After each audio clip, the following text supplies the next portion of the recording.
Ayan, baka mapanood din ni Brother Bo Sanchez. Humingi po ako ng sorry sa inyo, Brother Bo, sa nagawa ko noon, no, as an MCGI member nung araw.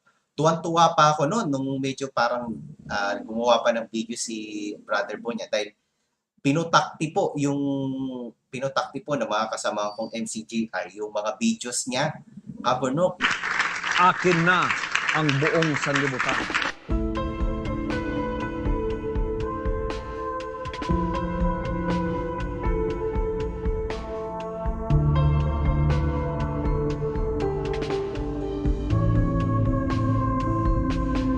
Inutil! Tarantado!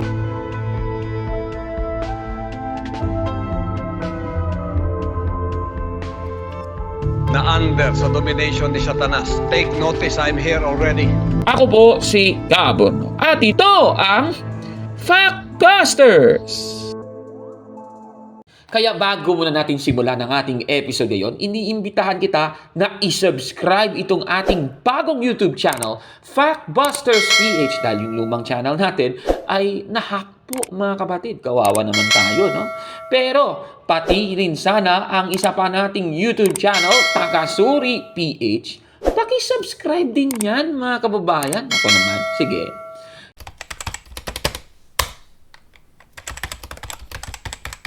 Kapayapaan po ng Diyos, parating sumatin po mga kapatid. Ako po ang inyong lingkod, Brother Gabriel de Guzman, sa panibagong episode po ng Factbusters PH. Ayan. So ito, sa aming topic na to mga kapatid, i-refresh ko lang yung paniniwala ko noon nung tayo pa po ay kaanib sa MCGI. Ako noon, nung member pa ako doon, galit na galit talaga ako sa ginagawa noon ng INC mga kapatid, dahil pinagpuputol-putol po nila yung mga video ni Ginoong Soriano, no? Binabago yung diwa ng mga ine-explain ni Ginoong Soriano. So galit na galit talaga kami, no, sa pinagagagawa ng INC. But ngayon mga kapatid, as a Catholic, na-realize ko, no, ngayon ko lang na-realize na ginagawa din pala ng MCGI yun. Kasi yun ang naging epekto mga kapatid nung ako'y naanib dyan sa MCGI.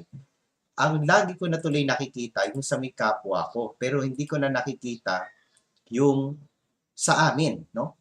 Na as an MCGI, kung yung ginagawa ba namin ay nananatili pa rin bang fair or tama pa rin ba? Ayun. So kasi kami na-focus na kami dun sa ginagawa namin noon, no? Kaya ito, yan ang topic natin ngayon mga kapatid, na si Brother Eddie Soriano na ayaw na nagpuputol-putol ng kanyang tape, pero ginawa naman niya kay Brother Bo Sanchez. Ayan. Naku mga kapatid, napakatindi po yung topic na to. Yan po yung isa sa mga tawag doon, mga points to consider o naging points na i-consider ko noon na magsuri na sa Iglesia Katolika ng mga panahon na mga kapatid. Dahil ito, isa siya sa mga turning point ko noon mula sa MCGI hanggang sa medyo naglamig na ako, no? Gusto ko muna pasalamatan po yung mga nag-provide ng video sa akin na ating sasagutin po ngayon, ang aking partner, si Kaburnok ng Factbusters PH. Magandang hapon po sa inyo, Kaburnok. Ayan, Brother Gabriel, Yes. welcome sa ating programa. Ayan. Opo. So, Ayan. ngayon, Brother Gabriel, bago muna natin simulan, sinabi mo na nga, si Mr. Soriano, ayaw niya talaga. No? Ayaw niya yung INC na putol-putulin yung kanyang video. Yes. Ito kasi kapatid na Gabriel, ginawa po ng Iglesia ni Cristo ito. Pinutol nila yung tape ni Mr. Soriano para palabasin na si Mr. Soriano daw kakandidato, di ba? Kakandidato daw na presidente. Opo. Brother Gabriel. Opo. Panoorin natin yung pahayag ng Iglesia ni Cristo, kapatid na Gabriel. Okay, ito po mga kapatid, panoorin niyo po. Pero bakit tinalikuran niya yung kanyang sinabi o pahayag niya noon at ngayon gusto na niyang kumandidato? Eto, pakinggan natin kung bakit. Sino nagsasabi, ang pag-asay ka ng bayan, si Lacson. Ang pag-asay ka ng bayan, sino? Si Di Venecia. Ang pag-asa'y kanang bayan, ihalal natin si Fernando po. Ang pag-asa'y kanang bayan, walang totoo riyan. Pag ako naging presidente! Di ba makapalang apog nito magkakabargadan to? Pasensya na ho kayo. Pero isipin, pagkatapos na sabing wala kay Senator Lacson ng Pag-asa, wala kay Ginoong Divinesia, wala kay Fernando po Jr. Ang Pag-asa raw pala, nandun sa brother nila. Yan po. Ayun ako, inis na inis ako ng mga panahon na yan, Kapurnok, ano? Ayan, alam mo na, Brother Gabriel, di ba? Pinagpuputol-putol talaga ng iglesia ni Manalo, yung tape.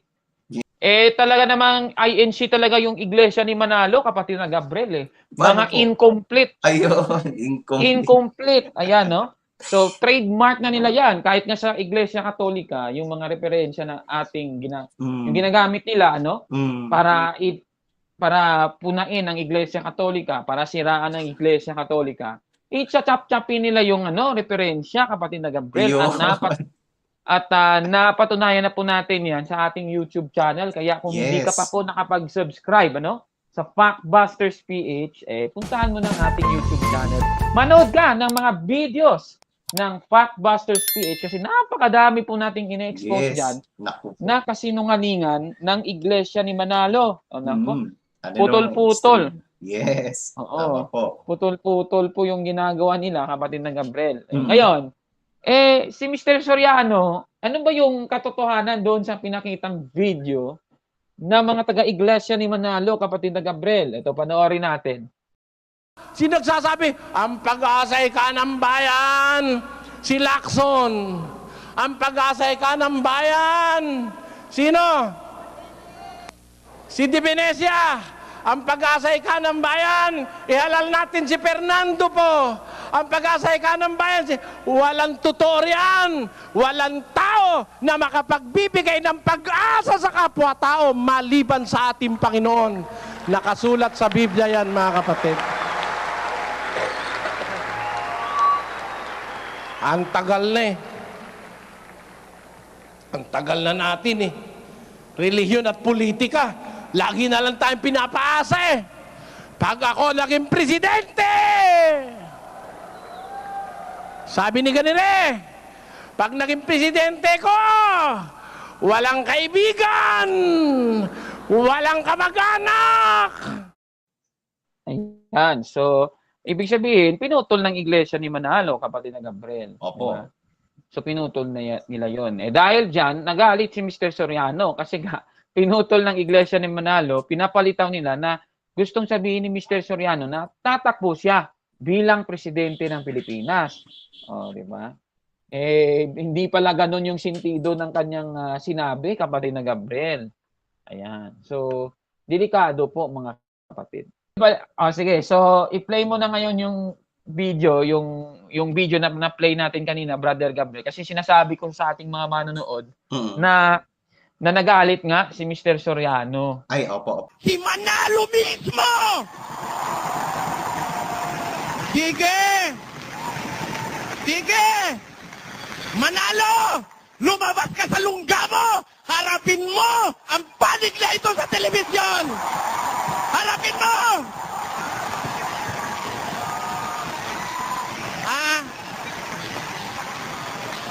Ang ginagawa nyo, umuupa kayo ng tagangak-ngak na puro mga sinungaling, na puro mga sinungaling, na puro mga sinungaling, nagpupuputol ng tepa, nagpupuputol ng tepa, nagpupuputol ng tepa para pag-iba-ibahin ang sentido sinasabi.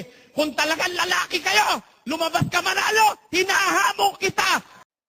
Ayun po, Kapurnok. Yan. So, nagalit yan si Soriano. Opo. Diba? So, ibig sabihin, si Mr. Soriano, sinasabi niya na mali kung puputol ka ng tape. Di ba? Ganun yun. Opo, So, mali po yun ayon sa kanya. Huwag pong puputol ng tape. Especially, yung pagputol ng tape na hindi po ayon sa sentido ng sinasabi, Brother Gabriel. Ganun na nga Mali po. Wala po sa konteksto. Tayo, di natin ginagawa yan, Brother Gabriel, ha? Yes. Sa ating channel, sinisigurado talaga natin na pasok sa konteksto yung ating, kung magpuputol man tayo ng tape, Brother Gabriel, pasok pasok doon sa konteksto ng sinasabi ng tao. Yes. Para walang reklamo yung tao na yun. Opo, Hindi opo. siya magpapalusot. Mhm. Di ba? Ngayon, Brother Gabriel, ito, matindi ito mga kapatid. Kasi, ewan ko ba kung kilala ninyo si Brother Bo Sanchez. Di ba? Si Brother Bo Sanchez, siya po yung founder ng Light of Jesus Community. Kapatid na Gabriel, yung LOJ o mas kilala sila kasi sa kanilang gathering na tinatawag nating The Feast, Brother The Feast. Gabriel. Yes. Yan. Yun, The Feast. Dati kasi niyang Kirigma, meron silang magazine, yung Kirigma Magazine. May mga programa sila. Ang dami nilang programa dati. Naalala ko, Brother Gabriel, meron pa silang Mustard TV, yung The Fish. Mang dami. Tapos yung Kirigma TV. Ayan. So ngayon, isang programa na lang, yung umiere ata sa IBC 13, kung di ako nagkakamali, yung The Feast. The Feast. Yung The Feast. So parang isang oras ata yan. At kung hindi pa kayo nakapanood ng mga preaching nila, Catholic yan, kapatid na Gabriel, Yes, charismatic, no? Isa yung Catholic Charismatic Community na sumusunod po sa Charismatic Renewal Community, yung format na pinagkasunduan noong Second Vatican Council, kasama yun sa ecumenical rights yung ano ba tawag dito, yung charismatic communities, So, pero syempre ngayon nag-iiba na nga yung panahon, medyo nalulusaw na rin. Kaya nga yung iba naging dynamic at nagso-survive pa. At isa sa mga halimbawa, itong Light of Jesus Community. Ang dami pa ring pumupunta diyan, Brother Gabriel. Yes, mga kabataan, no? Magaya natin. Mga kabataan, mga 30s, 40s at pati mga matatanda nilang miyembro, marami din, kapatid na Gabriel. Yung iba namang communities kagaya ng Couples for Christ, Yan. ano pa ba yung mga El Shaddai, yan. nakikita natin medyo kumukonti na lang yung mga nag-a-attend, Brother Gabriel. Pero itong LOJ, itong Light of Jesus Community, they survived the test of time. Yes. So, Kakaiba kasing approach kasi, nila at saka dati naman kasi parang Couples for Christ din yan Pero dahil nga nag-evolve sila, sumabay sila sa test of time, ngayon marami pa rin silang miyembro. Ayan. So, kaya itong si Mr. Soriano siguro naiinggit. So, parang pati pa ito, kapatid na Gabriel, kanya pong pinakikialaman. Nako. Diba? So, eto, Brother Gabriel, tandaan natin yung mga tao na nagsasabi, wag puputol ng tape. Kung hindi, yung konteksto, hindi pasok doon sa konteksto yung sinasabi. Di ba ganun yung sabi niya kanina? Galit na galit pa si Soriano doon. Pero, ina-apply din niya ba yon? Nako, titingnan natin mga kababayan kung ginagawa niya ba yon. Ito, panoorin natin mga kapatid. Ayan, ito po, This time, ito na yung 02, Okay, panoorin po natin mga kapatid. Gusto ko ma-discover ng mga tao ngayon with me, with our reading the Bible, na talagang napakalayo natin ngayon sa pakatotohanan Maraming tao, nalayo na ng nalayo sa salita ng Diyos. Nalayo na sa katotohanan. At meron pang naglalayo ngayon. Meron pa, gusto pa yatang i-discourage na ang tao magbasa ng Biblia. Pakinggan nyo ito. Wala naman akong laban dito sa kaibigang ito, Wala akong personal na galit. Hindi ko naman siya kilala Pero narinig ko lang yung sinasabi niya. Kung malabog yung dibdib ko, ano ba naman kako ito? Nakikinig dito, mga libo-libo rin. Awa-awa naman ang maniniwala rito.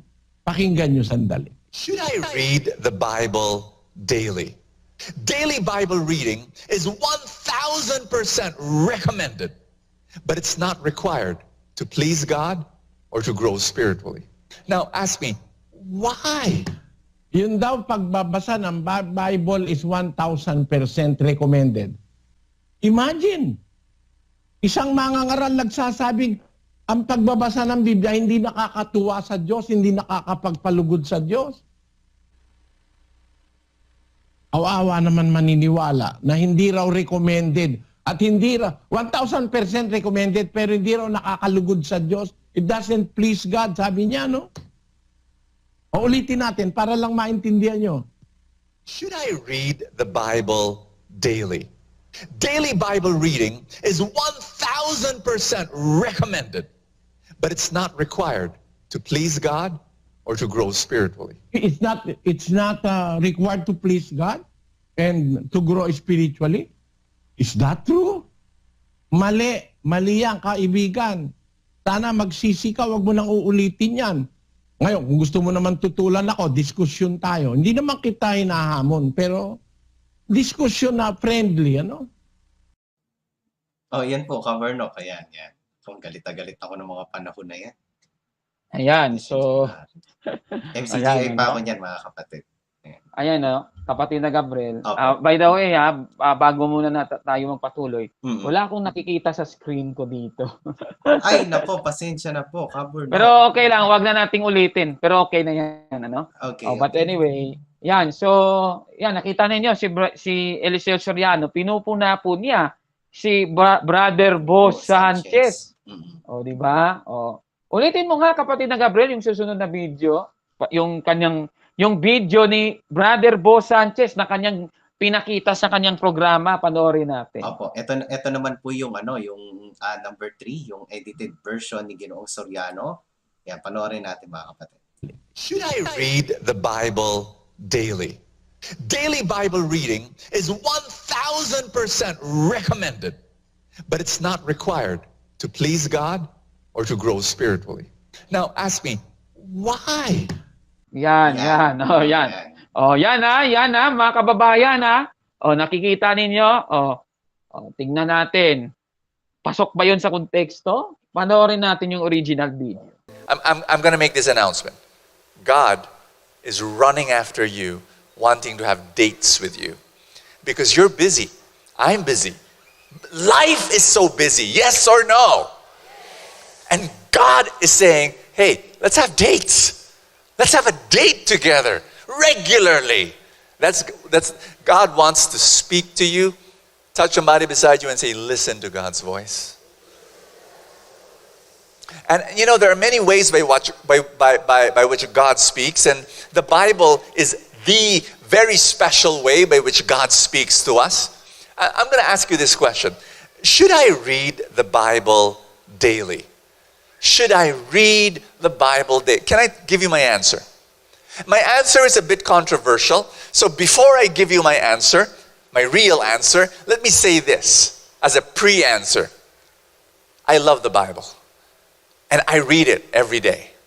And I would want you to read it every day. It is the source of wisdom and the source of life. It is a life manual. It has blessed me so much. And I pray that you read the Bible every day. But that's a pre-answer. Let me give you my real answer. Are you ready? Say I'm ready. Here's my real answer. Daily Bible reading is 1,000% recommended. But it's not required to please God or to grow spiritually. Now, I know it's controversial answers. What? It's not required? Huh? Yes, it's not. I will recommend it 1,000%. And I pray that all of you would read the Bible. And that's why we produce devotionals over there. Didache and Companion and Sabbath and Gabay. All of it is there. You know, we've published it. And I want you to read the Bible every day. But I will say it's not required. Now, ask me, why? You want to know? Here's my first answer. People in the Bible didn't read their Bible every day.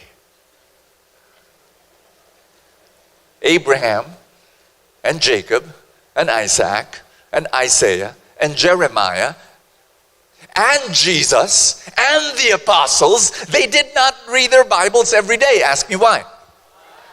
Because it was very difficult to get a Bible during that time. I'm not kidding. It was only Johannes Gutenberg in the year 1454 when finally they were able to publish a Bible like this where you could carry it. Before that, no. Bibles before were written by monks and they were written handwritten, word by word. It will take a year to write one book in the Bible. Guess what? There are 72 books in the Bible. So it would take about, let's say if there were some short books, maybe 6 months. So practically about 50 years to write one Bible, to write it down. And so, they were not, the apostles and Isaiah and Jeremiah, they were not walking around with a scroll of a Bible. But Brother Bo, wait a minute. You mean to tell me all those people? Yeah, before 1454, thousands of years, they were connected to God without reading their Bible every day because it was impossible. There's another feature, there's another fact about history that people don't know. Ask me what? 95% of the population could not read. So how could they read the Bible if they didn't know how to read? A, B, C. So, and yet, everybody say, and yet, they were connected to God somehow. Yes or no? So there's a way of connecting to God that's not in the reading. But Brother Bo, wait a minute. I don't understand. Because it's in Joshua chapter 8. It says here, let's read together. Keep this book of the law always on your lips. Meditate on it, how often? Day and night, so that you may be careful to do everything written on it. Then you will be prosperous and successful. See, Brother Bo, it says there in the Bible, you're supposed to read it, meditate day and night. Not even every day, but twice a day. Then you're telling me right now that the people in the Bible did not read their Bible? Well, what's that? It's true. As I said. But you know what? You know why Joshua 1:8, chapter 1 verse 8 says that? Ask me why. Because during that time, the Jews, if you were a religious Jew, you would really do something special night and day. Ask me what? You would pray the Shema Israel. Shema Israel is based on Deuteronomy chapter 6, 4 and 5, and it says, and this is what they pray day and night. Hear, O Israel, Shema Israel, the Lord our God, the Lord is one. Together, love the Lord your God with all your heart and with all your soul and with all your strength. This is what they did. They didn't read their Bibles because 95% of the population could not read. They prayed their Bibles. They meditated on it. They prayed their Bibles with their lips. Are you listening to what I'm saying? They may not know all the verses in the Bible, but they knew 1 or 2 or 3 or 5, and they would pray it night and day. Ayan po, Kaburnok. Ayan, napakalinaw pala. Ibang-iba yung konteksto. O, di ba? So, kasi yung pinapalitaw ni Mr. Soriano, kapatid na Gabriel, hindi na raw magbabasa ng Biblia. Yan daw yung sinabi ni, yan daw yung sinabi ni Bo Sanchez. Hindi po ganun yun. Yung konteksto kasi, nung buong video, kung susundan mo yung kanyang buong pahayag, tungkol po sa pagbabasa ng Biblia, araw-araw, kapatid na Gabriel. Opo, yung Biblia na. Daily, yung daily Bible reading. Ayan. O tapos, alam natin, si Mr. Soriano, gagamit talaga yan ng Josue 1:8. Ang ending pala, na-discuss na kasi ni Brother Bo Sanchez yung biblical hermeneutics ng Josue 1:8. Actually, tinalakay din natin yan dati nung sinagot natin si SLTV. Yes. No? Yung binabasa pala ng mga Hudyo, yung Shema Israel. Ganun yon. So, day and night nilang dinadasal, minimemorize yung Shema Israel, kapatid na Gabriel. Yan yung tinutukoy sa Joshua 1:8. Yung mga Baptist, mga born again na mga mangmang sa Biblia, yung ginagawa nila, Bible kaagad daw yon, yung law. Yes. Yes. Diba? Yung law na tinutukoy, Bible. Lahat kaagad. Paano ngayon yan? Talagang mga mangmang itong nakakatawa. Kaya, obviously, Brother Gabriel, pinutol ni Mr. Soriano yung tape. Opo, yan. Ngayon, ano ba yung naging pahayag ni Mr. Soriano nung sinabi ni Brother Bo Sanchez sa kanyang adulterated video? Ano ba naging pahayag ni Mr. Soriano? Panoorin na natin, kapatid na Gabriel. Okay, panoorin naman natin yung sunod po na naging niya, no? Ito po mga kapatid. Gusto ko ma-discover ng mga tao ngayon with me, with our reading the Bible, na talagang napakalayo natin ngayon sa katotohanan eh. Maraming tao nalayo na ng nalayo sa salita ng Diyos. Nalayo na sa katotohanan. At meron pang naglalayo ngayon. Meron pa, gusto pa yatang i-discourage na ang tao magbasa ng Biblia. Meron pa, gusto pa yatang i-discourage na ang tao magbasa ng Biblia. Meron pa, gusto pa yatang i-discourage na ang tao magbasa ng Biblia. Ayan. So, yan yung gustong sabihin ni Mr. Soriano, kapatid na Gabriel. Base doon sa video na meron daw isang tao na alam naman natin na si Bo Sanchez yung tinutukoy niya, na dinidiscourage daw yung tao na magbasa ng Biblia. Eh, hindi po ganun yung sinabi ni Brother Bo Sanchez, kapatid na Gabriel. Opo. Ayan.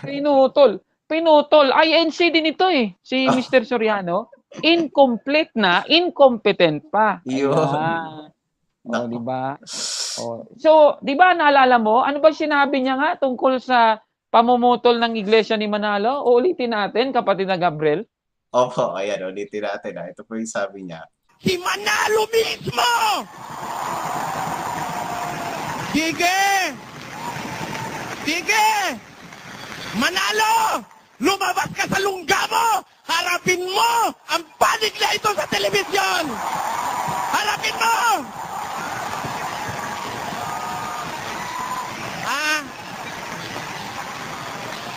Ang ginagawa nyo, umuupa kayo ng tagangak-ngak na puro mga sinungaling, nagpupuputol ng tepa, para pag-iba-ibahin ang sentido sinasabi. Kung talagang lalaki kayo, lumabas ka Manalo, hinahamon kita. Ayan. Yan. O, di ba? Galit na galit si Soriano. Pero sa sarili niya, Brother Gabriel, hindi siya galit. Naku po, parang medyo nangangamay double standard ka, Burnok. Yun nga. Yan ang tinatawag na Certified MCGI Double Standard. Yun. O, tandaan natin ha, Brother Gabriel ha. Sino po ba yung mga nagdo-double standard? Basahin natin, kapatid na Gabriel, yung sinabi ng ating Panginoong Jesucristo dito po sa Mateo 23:2 hanggang 3. Pakibasa, kapatid na Gabriel. Sige, basahin ko po muna. Ito po mga kapatid, yung sa Mateo 23:2 hanggang 3. Ayan. Na nagsasabi, nagsisiupo ang mga eskriba at mga fariseo sa luklukan ni Moises. Lahat nga ng mga bagay na sa inyo'y kanilang ipag-utos ay gawin ninyo at ganapin. Datapwat, huwag kayong magsigawa ng alinsunod sa kanilang mga gawa, sapagkat kanilang sinasabi at hindi ginagawa. Naku po, ang bigat na ito. Oh. Eh, anong tawag dyan? Eh di, double standard. Yan. Ano yan, mga pariseo? O, di ba? Mga impokrito, kapatid na Gabriel. Opo. Mga kabobohan ng ginagawa. O, yan. Yung kamangmangan yan eh. O, mga MCGI na nanonood ngayon ha, huwag kayong magalit ha. Pero guilty si Soriano dyan, kapatid na Gabriel. Yes. O, kahit nga si San Pablo, Brother Gabriel, may sinasabi tungkol sa mga double standard eh. Basahin natin itong nasa Roma, Kapitulo 2, versikulo 21, kapatid na Gabriel. 2:21, ganito naman po ang nakasulat po. Ayan. Ikaw nga na nagtuturo sa iba, hindi mo tinuturuan ang iyong sarili. Ikaw na nangangaral sa tao na huwag magnakaw o magnanakaw, ay nagnanakaw ka. Ayan. Oo, di ba? Ay anong tawag diyan? Eh di double standard. Yon. So yan si Soriano, mga kapatid, ano? Oh, di ba? Yan. Ano masasabi ninyo? Dahil pinutol niya yung tape ni Bo Sanchez para lang siraan si Bo Sanchez. Comment niyo po sa baba, mga kababayan. Ayan, di ba? Grabe, ang tindi ng ating episode ngayon. Brother Gabriel, ano masasabi mo sa ating episode ngayon? Aba, guilty na. Actually, Kaburnok, no? Hindi lang naman ako medyo nung na-realize ko na guilty ako talaga, Kaburnok. Dahil nung mga panahon na yan, aminado po ako mga kapatid, na total, Catholic naman ako. Nung panahon po na yan, nung January, kasi January yan eh. January yan naganap, MCGI pa ako. Halos murahin ko pa, Kaburnok, si Brother Bo Sanchez. Halos murahin ko pa si Brother Bo Sanchez dyan dahil syempre ako medyo pagkapanatiko tayo at bakit nga naman ganyan, Ika? Sa Josue 1:8, kailangan basahin araw-araw, ganyan, ganyan.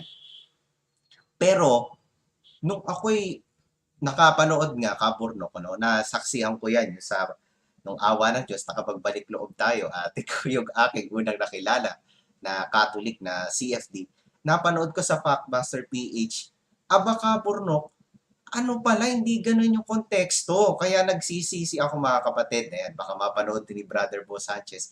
Humingi po ako ng sorry sa inyo, Brother Bo, sa nagawa ko noon, as an MCGI member nung araw. Tuwan-tuwa pa ako noon nung medyo parang gumawa pa ng video si Brother Bo niya dahil pinutakti po ng mga kasama kong MCGI yung mga videos niya. Kaburnok, kasi di ba may Facebook page si Brother Bo, pinutaktiyan ng mga comments, ang daming mga mga kapatid na I think ang daming MCGI dyan na binan. Dahil lahat ng video niya ay inatake yan ng mga MCGI. I don't know kung naalala pa yan ng mga supporters din ni Brother Bo. Pero ako, saksi po ako doon, mga kapatid. Although hindi ako maingay sa comment section, pero sa puso ko, alam ko, mga kapatid, nagkasala po ako noon sa Diyos. Dahil lagi mapanghusga ako at biktima ako, mga kapatid, ng pagiging double standard ni Ginoong Soriano. At ngayon, as a Catholic, bilang miyembro ng Iglesia Katolika, akin na pong ine-expose bilang isang ex-MCGI yung mga ganyang uri po ng pagiging double standard. Hindi po dapat yan manaig, mga kapatid. At na-realize ko, Kaburnok, hindi lang naman po yan yung kinulang-kulangan ng MCGI, pati po yung mga referensya nating mga Catholic, Catholic references, pinuputol-putol nila at iniinterpretasyonan ng kung ano-ano, mga kapatid, kung ano-anong interpretation na hindi din naman ganon yung interpretation ng ating simbahan, which is napakamali, mga kapatid, napakamali. Ayan. Ayan, sorry. Kawawa ka naman. Nag-sorry ka pa tuloy kay Brother Bo. Yes. Yan. Yan, mga kapatid. Yung mga ganyan, yung ginawa niya kay Bo Sanchez, kapatid na Gabriel. Anyo po yan ng pagsisinungaling, kapatid na Gabriel.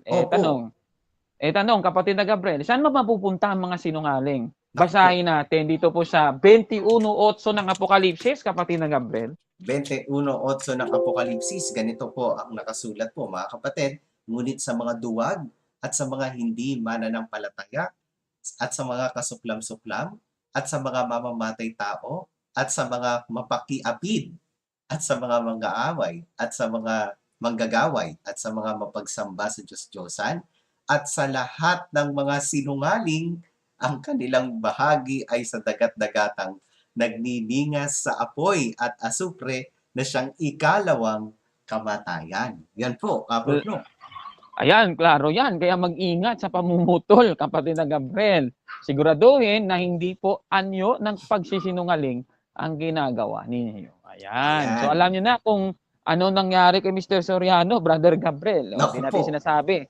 Hindi natin sinasabi kung saan siya mapupunta. Biblia yung nagsabi noon, kapatid na Gabriel. Kaya mag-ingat talaga sa pamumutol ng tape. Uso ngayon yan. Sa politika, kapatid na Gabriel, di ba? Pinuputol ang tape. Sabi daw, 40 times 4. Yung daw yung sinabi na 1,600. Ang ending pinutol pala yung tape. Mga ganon, kapatid na Gabriel. Di ba? Mag-ingat, ha? Nagpapakalat ng kasinungalingan. Good luck na lang po sa inyo. At ang Diyos po, kahit na may awa ang Diyos, may verdict po siya sa mga sinungaling. Ayon po sa justisya po ang Diyos. Ayan, may awa ang Diyos, pero just din po siya. Ayan, yan yung nakakalimutan ng iba, Kaburnok. Kala nila maaawain lang ang Diyos, pero justisya din po siya, mga kapatid. Kaya nga may impyerno. Kaya mag-ingat, kapatid na Gabriel. Yung mga spliced videos, usong-uso na yan sa internet, pero sa Factbusters PH, kapatid na Gabriel, kung tayo mag-expose talaga, siguro hindi yan pinuputol lang na lumabas ka na sa konteksto. Hindi ganun yun. Hindi ganun yun, kapatid na Gabriel. Dapat, buo yung konteksto, nasa loob ng video, at yan po ang ginagawa natin, mga kapatid. Amen. Ayan. So, yan po ang ating episode ngayon. Anong masasabi ninyo sa panluloko ni Mr. Soriano sa mga miyembro ng MCGI para siraan si Brother Bo Sanchez, na isang Katoliko, Catholic, at alam mo si Brother Bo ay isa din niyang CFD nang hindi niya nalalaman, kapatid na Gabriel. Ang Ay, dami ganon? niya kasi, hindi naman siya member talaga ng CFD. Pero Yes, yung yes, yes. ginagawa niya, kapatid na Gabriel, ay Opo. isa pong anyo ng pangangaral ng apologetics. Yung ginawa niya kanina, apologetics po yun kapatid na Gabriel. Opo. Yan. So yan ang ating episode ngayon, kapatid na Gabriel. Mga kapatid, magandang araw po at kapayapaan ay maghari sa ating isipan at sa ating puso.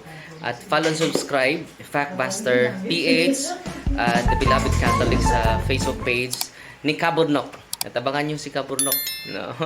Dahil marami siyang i-reveal na mga maling aral at matutuhanan natin ang katotohanan. Dahil ang katotohanan na magbigay sa atin ng tunay na kalayaan. God bless! I am Catholic. I